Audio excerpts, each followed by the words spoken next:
Assalamualaikum warahmatullahi wabarakatuh. Saudara-saudaraku, tuan guruku, bunda guruku semuanya yang dicintai oleh Allah Subhanahu wa taala.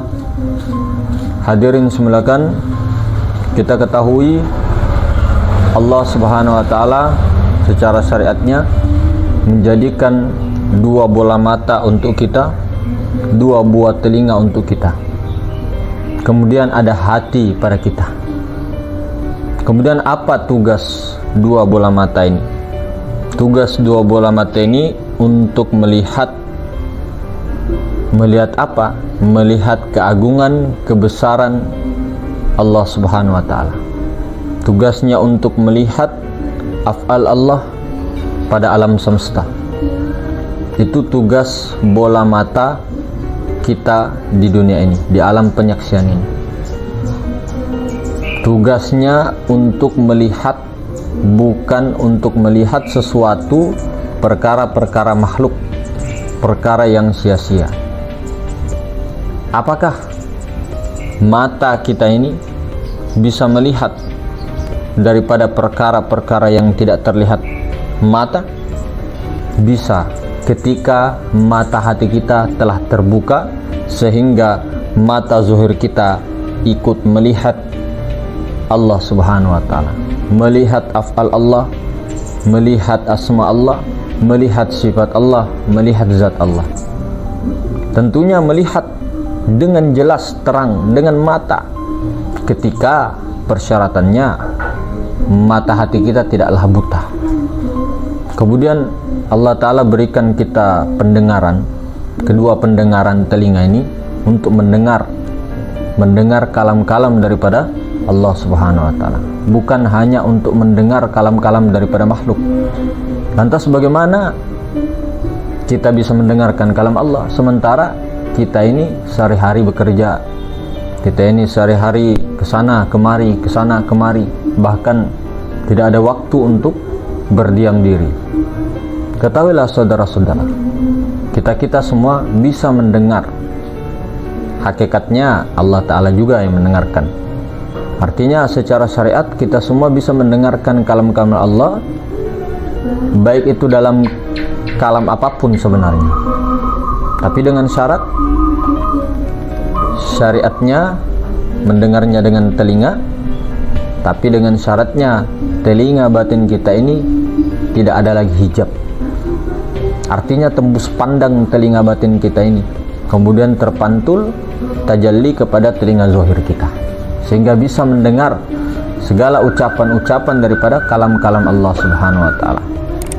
Maka secara syariatnya kalam-kalam makhluk yang didengarkan, entah itu a, i, u, babi, bu, tati, tu, kakiku dan sebagainya, baik itu dia menyanyi, baik itu dia baca Al-Quran, baik itu dalam apapun, baik itu dalam berkata keseharian, itu kalau orang paham tembus pandangan telinga batinnya, maka dia akan menyaksikan, dia akan mendengar kalam-kalam Allah, baik itu kalam hatinya, kalam pikirannya.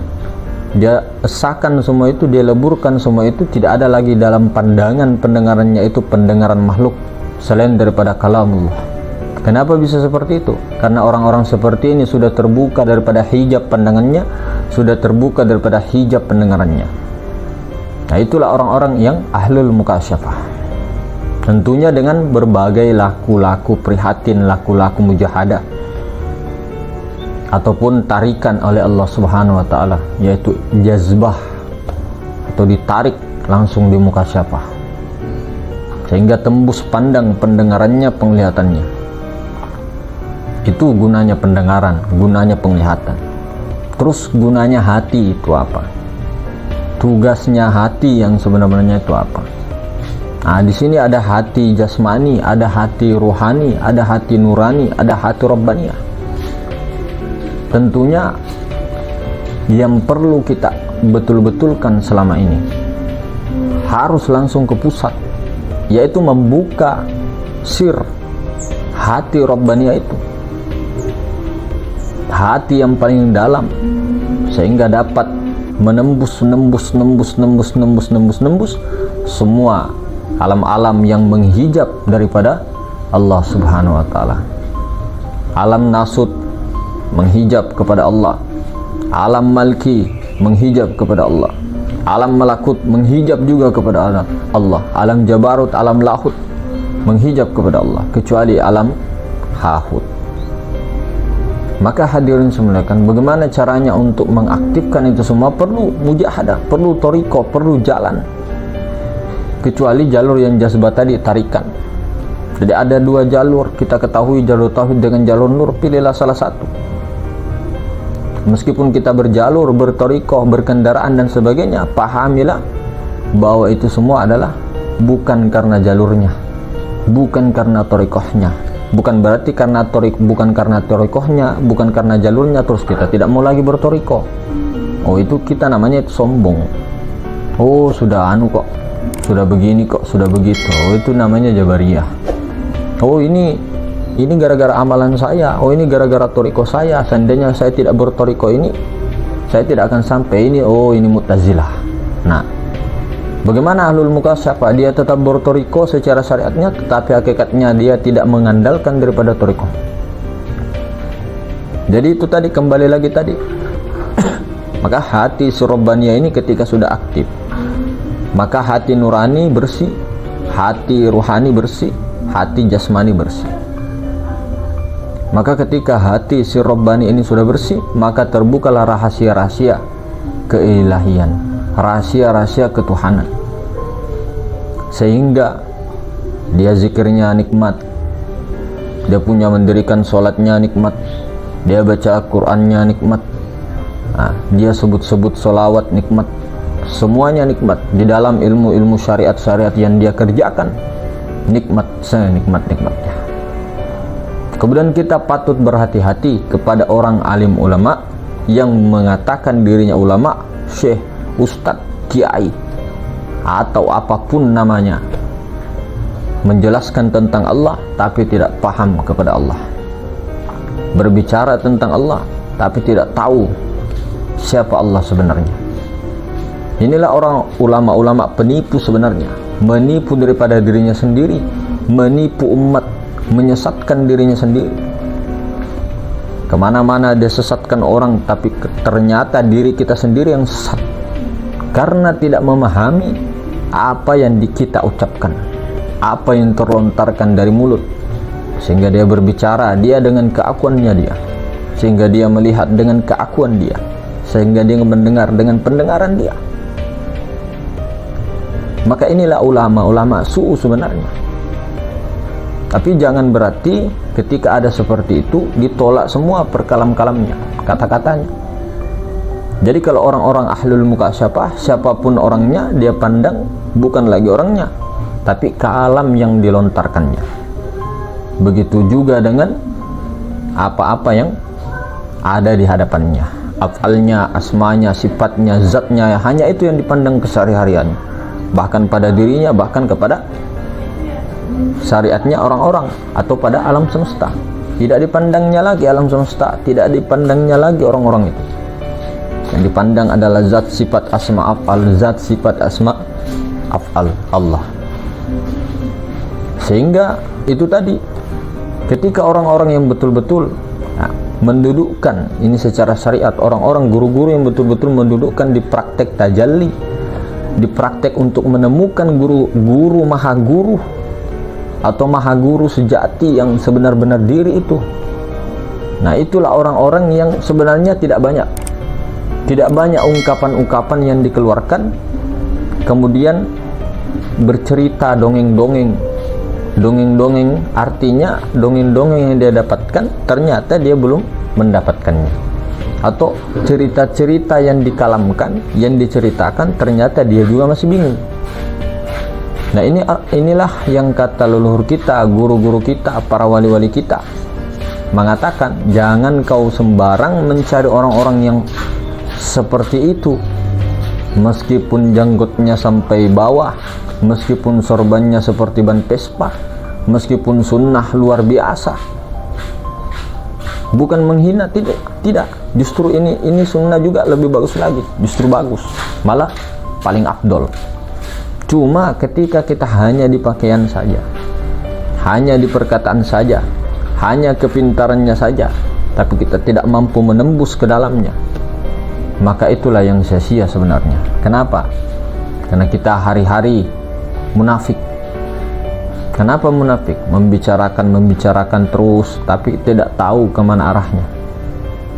Lantas bagaimana caranya untuk mendapatkan kenikmatannya di dalam sholat, kenikmatannya di dalam berzikir, kenikmatannya dalam bersalawat, kenikmatannya dalam berdoa dan sebagainya, dalam bersyariat? Kenapa kok rasanya hampa? Bagaimana cara mendapatkannya? Yaitu dengan menyadari betul-betul dan menyaksikan Allah itu, baik itu pada diri, baik itu pada semesta. Betul-betul menyadari. Lantas bagaimana prakteknya ketika kita belum paham, masih bingung ke sana kemari, terputar kita punya kepala dan kita baru untuk memulainya? Mesrakanlah terus, sadarilah terus Maha Ruang, Maha Suci yang meliputi segala sesuatu, dan kita hancur tenggelam di dalamnya, kita melebur di dalamnya. Coba ini sekarang prakteknya, coba kita sadari ada di dalam Maha Ruang, dan kitanya hancur, yang ada hanya Maha Ruang semata-mata.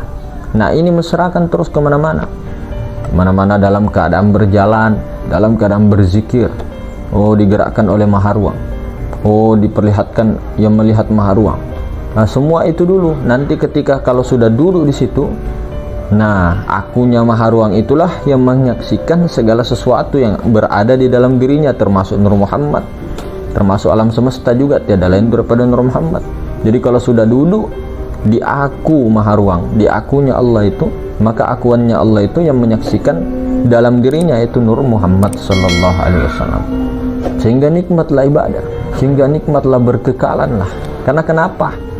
Ketika hati ini tidak tembus kepada sir Rabbaniyah, hati Rabbaniyah, ketika menjelang ajal, Pak, Bu, banyak itu kita lihat, nah, banyak ya, tidak sedikit. Ketika menjelang ajal saja 1 jam atau 1 hari sebelum ajalnya, dia cari apa? Anakku mana? Istriku mana? Tidak salah. Dalam pandangan syariat wajar, dalam pandangan hakikat hati diisi dengan itu. Mana sawahku? Bagaimana rumahku? Bagaimana iniku, ikanku di pasar? Bagaimana pekerjaanku? Bagaimana kebunku dan lain-lainnya sebagainya? Itu semua makhluk hadirin. Ini betul-betul karena kenapa? Hati kita ini dipenuhi dengan makhluk. Nah, tugas hati sanubari kemudian terhancurkan kepada hati rohani, hati nurani, hati Rabbaniyah, tembus ke situ. Itu tugasnya untuk senantiasa sadar billah, untuk senantiasa sadar kepada Allah terus menerus 24 jam terus. Bagaimana diisi, tidak lalai, tidak ghaflah daripada sadar kepada Allah. Maka sadarlah kepada Maha Ruang secara terus menerus. Kemanapun berjalankah, dudukkah, berdirikah, main gitar kah, karaokean kah, mengaji kah, baca Quran itu tadi, hafalan kah, dan sebagainya, berzikir kah, tenggelamlah di dalam lautan Maha Suci, Maha Ruang itu. Itulah yang bernama Allah. Jadi tidak ada lagi pandangan selain daripada Maha Ruang itu. Di dalamnya lah itu, meleburlah ke situ bagaikan es batu menjadi air. Jadi apa bekalnya? Apa bekalnya? Prakteknya bagaimana? Yaitu tadi, sadarilah, tenggelamlah, hancurlah, leburlah kepada Maha Suci. Apakah tidak melihat Maha Suci yang tidak serupa dengan sesuatu? Maha Suci, Maha Besar, yang berdiri dengan sendirinya, yang telah sedia sebelum alam semesta ini ada. Apakah tidak melihat? Maha Suci, Maha Besar Allah Subhanahu wa Ta'ala, yang bako, kekal, tidak berubah-ubah zatnya. Zatnya tidak akan hancur selama-lamanya. Inilah zat yang bernama Allah, yang Maha Tunggal, yang Esah. Nah, segala sesuatu akan sirna kecuali zat Allah. Zat Allah ini tidak berubah-berubah, ketika ada orang mengatakan bahwa Allah itu begini, Allah itu begitu, itu bukan Allah. Ketika ada cahaya mengatakan aku Allah, ludahi itu cahaya itu. Ketika ada mengatakan oh di dalam hatimu aku Allah, hati yang mana? Apakah sudah melebur kepada sir Rabbaniyah, ke tubuh kosong? Kalau belum, jangan katakan itu Allah. Itu nafsu, pikiran, anania, Fir'aun, iblis di situ semua. Tapi memang hakikatnya nafsu, iblis semuanya itu tiada lain daripada Nur Muhammad. Nur Muhammad tiada lain daripada zat Allah. Cuma terbagi-bagi terbagi-bagi. Jadi ketika sudah bertajalli begitu, terbagi-bagi begitu, jangan ikuti. Yang diikuti itu adalah hati yang paling bening, hati yang maha bening. Bagaimana cara mengikuti hati yang bening? Beningkanlah pikiran, perasaan, leburkanlah kepada maha bening, maha suci. Bagaimana cara meleburkannya? Ya tahu dulu maha bening, tahu dulu maha suci, tahu dulu Allah itu, yang zat itu, yang bernama Allah itu. Harus paham dulu, harus menyaksikan dulu, baru melebur ke sana. Kalau tidak tahu ya bagaimana caranya? Apakah hanya dikatakan tiada daya upaya melainkan pertolongan Allah, aku serahkan diriku kepada Allah, aku berlindung kepada Allah, tapi Allahnya yang mana? Bukankah kita ada syahadat, penyaksian? Apakah tidak melihat? Apa kata Allah? Muhammad, di dalam dirimu, apakah kamu tidak melihat? Afala tubsirun. Jadi ini saudara-saudara yang dimuliakan Allah Subhanahu wa taala, itu tadi tugas hati. Bagaimana menjadi bening, bagaimana hati Rabbaniyah inilah yang mengontrol keseluruhan daripada pikiran, perasaan dan rasa.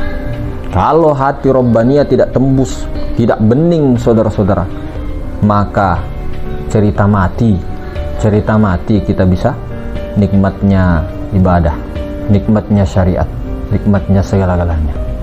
Maka orang-orang seperti inilah yang calon-calon kekasih-kekasih Allah, yang diangkat derajatnya langsung daripada sebagian hamba-hambanya.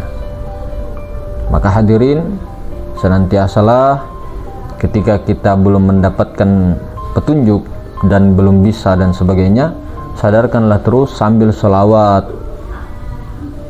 Selawatlah terus menerus, selawat apa saja, perbanyaklah itu. Tapi jangan yakini bahwa kita yang berselawat, yakinilah kesadaran nyawa itulah yang berselawat. Itu dulu terus, sehingga hati ini bisa mengontrol, bisa tembus kepada Rabbaniyah itu. Nah, barulah Rabbaniyah itulah yang mengatur segala-galanya, sehingga tidak terjadi penyimpangan ilmu-ilmu syariat, penyimpangan adab dan akhlak. Nah, tidak akan menafikan tugas-tugas yang pernah dianut oleh 124.000 anbiya, 124.000 sahabat, tidak akan 124.000 wali ataupun wali-wali sampai akhir zaman, dia tidak akan mengingkari jalan-jalan itu, karena dia sendiri sudah diangkat menjadi khalifah yang titelnya kekasih, waliullah. Jadi hadirin semuanya, mudah-mudahan itulah tadi tentang tugas-tugas daripada sebagian panca indera. Bagaimana tugas utamanya adalah hati ini mau dipulangkan kepada hati Rabbaniyah, untuk kembali kepada Rabbaniyah. Maka itu tadi senantiasalah kesadaran, karena kesadaran inilah rahasianya rahasia. Di dalam rahasia ada rahasia. Nah, rahasia itu tidak lain daripada aku, tiada lain. Maka mungkin begitu, kita dan serang mau undur diri, lebih dan kurangnya dimaafkan. Assalamualaikum warahmatullahi wabarakatuh.